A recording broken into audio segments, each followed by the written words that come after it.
Hello students, good morning. आप सब कैसे हो? ठीक ही होंगे, है ना बच्चों। आज हम 8th स्टैंडर्ड का पार्ट नंबर 2 लाख की चूड़ियाँ पढ़ेंगे। बच्चों, इसके लेखक जो हैं उनका नाम कामात नाथ जी हैं। सारे गांव में बदलू मुझे सबसे अच्छा आदमी लगता था, क्योंकि वह मुझे सुंदर सुंदर लाख की गोलियां बनाकर देता था। मुझे अपने मामा के गांव जाने का सबसे बड़ा चाव यही था कि जब मैं वहां से लौटता था तो मेरे पास ढेर सारी गोलियां होती, रंग बिरंगी गोलियां, जो किसी भी बच्चे का मन मोह ले। वैसे तो मेरे मामा का गांव का होने का कारण मुझे बदलू को बदलू मामा कहना चाहिए था, परंतु उसे बदलू मामा न कहकर बदलू काका कहा करता था, जैसा कि गांव के सभी बच्चे उसे कहा करते थे। बदलू का मकान कुछ ऊंचे पर था। मकान के सामने बड़ा सा सहन था, जिसमें एक पुराना नीम का वृक्ष लगा था। उसी के नीचे बैठकर बदलू अपना काम किया करता था। बगल में भट्टी दहकती रहती, जिसमें वह लाख पिघलाया करता। सामने एक लकड़ी की चौखट पड़ी रहती, जिस पर लाख के मुलायम होने पर वह उसे सलाख के समान पतला करके चूड़ी का आकार देता। पास में 4-6 विभिन्न आकार की बेलन नुमा मुंगेरियाँ रखी रहती, जो आगे से कुछ पतली और पीछे से मोटी होती। लाख की चूड़ी का आकार देकर वह उन्हें मुंगेरियों पर चढ़ाकर गोल और चिकना बनाता, और तब एक एक कर पूरे हाथ की चूड़ियाँ बना चुकने के पश्चात वह उन पर रंग करता। बदलू यह कार्य सदा ही एक मचिए पर बैठकर किया करता था, जो बहुत ही पुरानी थी। बगल में ही उसका हुक्का रखा रहता, जिसे वह बीच बीच में पीता रहता। गांव में मेरा दोपहर का समय अधिकतर बदलू के पास बीतता। वह मुझे लल्ला कहा करता और मेरे पहुंचते ही मेरे लिए तुरंत एक मचिया मंगा देता।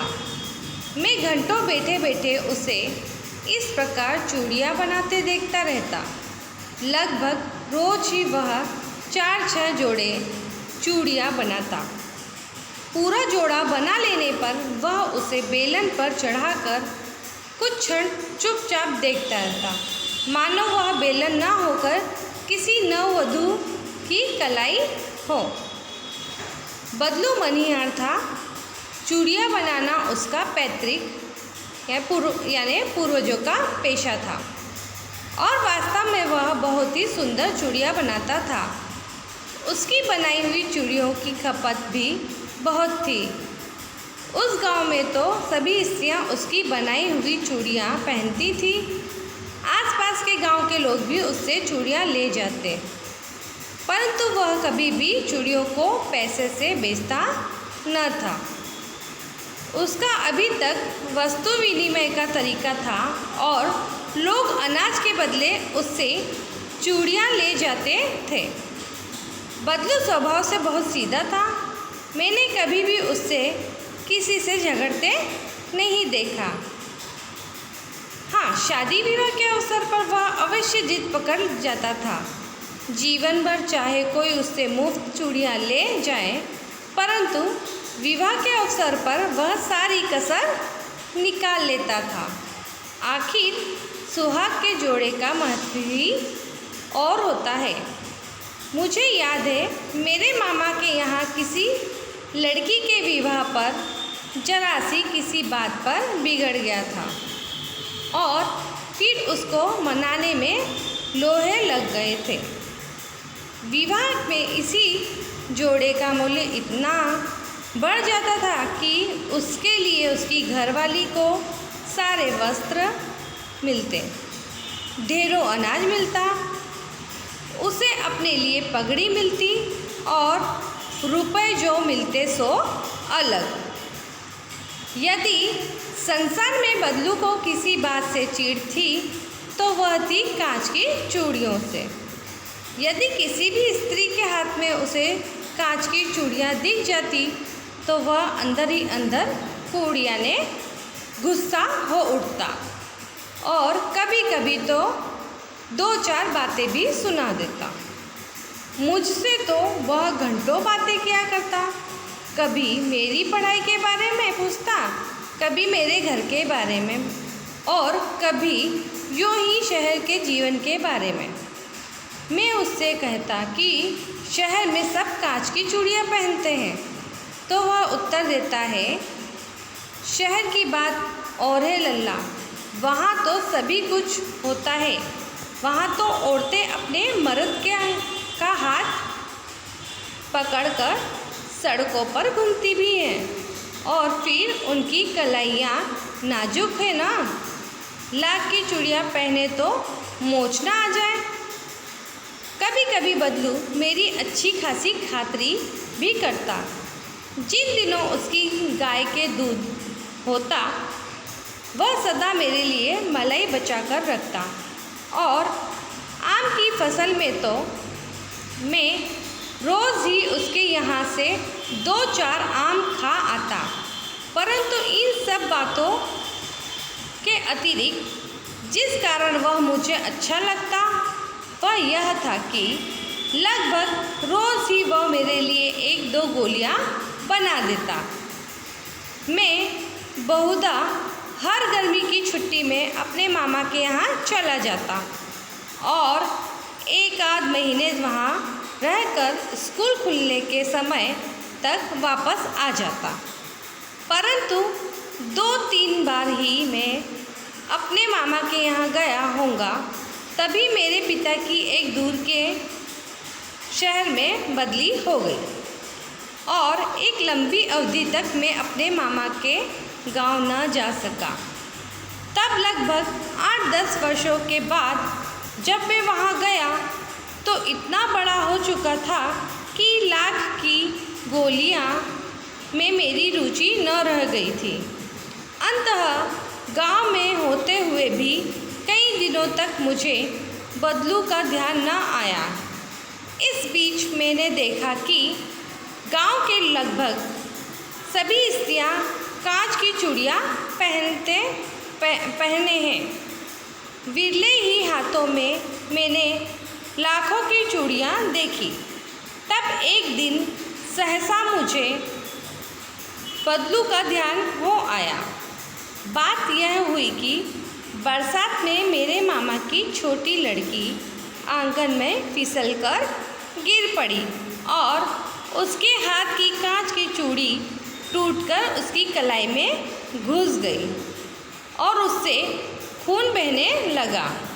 मेरे मामा का उस समय घर पर न थे, मुझे ही उसकी मरहम पट्टी करनी पड़ी।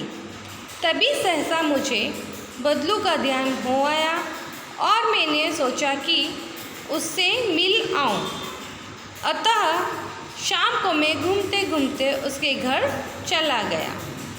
बदलू वहीं चबूतरे पर नीम के नीचे एक खाट पर लेटा था। नमस्ते बदलू काका, मैंने कहा। नमस्ते भैया, उसने मेरी नमस्ते का उत्तर दिया और उठकर खाट पर बैठ गया। परंतु उसने मुझे पहचाना नहीं और देर तक मेरी ओर निहारता रहा। मैं हूँ जनार्दन काका, आपके पास से गोलियां बनवा कर ले जाता था। मैंने अपना परिचय दिया। बदलू फिर चुपचाप रहा, मानो वह अपने स्मृति पटल पर अतीत के चित्र उतार रहा हो। और वह एकदम बोल उठा, आओ आओ लल्ला, बैठो। बहुत दिन बाद गांव आए? हाँ, इधर आना नहीं हो सका काका, मैंने चारपाई पर बैठते हुए उत्तर दिया। कुछ देर फिर शांति रही। मैंने इधर इधर दृष्टि दौड़ाई, ना तो मुझे उसकी मच्छियाँ ही नजर आई, ना ही भट्टी। आजकल काम नहीं करते काका? मैंने पूछा। नहीं लल्ला, काम तो कई सालों से बंद है। मेरी बनाई हुई चूड़ियाँ कोई पूछे तब तो गांव-गांव में कांच का प्रचार हो गया है। वह कुछ देर चुप रहा, फिर बोला, मशीन युग है ना यह लल्ला। आजकल सब काम मशीन से होता है। खेत भी मशीन से जोते जाते हैं और फिर जो सुंदरता कांच की चूड़ियों में होती है, लाख में कहाँ संभव है। लेकिन कांच का बड़ा खतरनाक होता है, बड़ी जल्दी टूट जाता है। मैंने कहा, नाजुक तो फिर होता ही है लल्ला। कहते कहते उसे खांसी आ गई और वह देर तक खांसता रहा। बच्चों, आज के लिए आज नहीं काफ़ी है। आपको नेक्स्ट पीरियड में मैं आपको फिर इसके आगे का पढ़ाऊँगी। Okay, bye.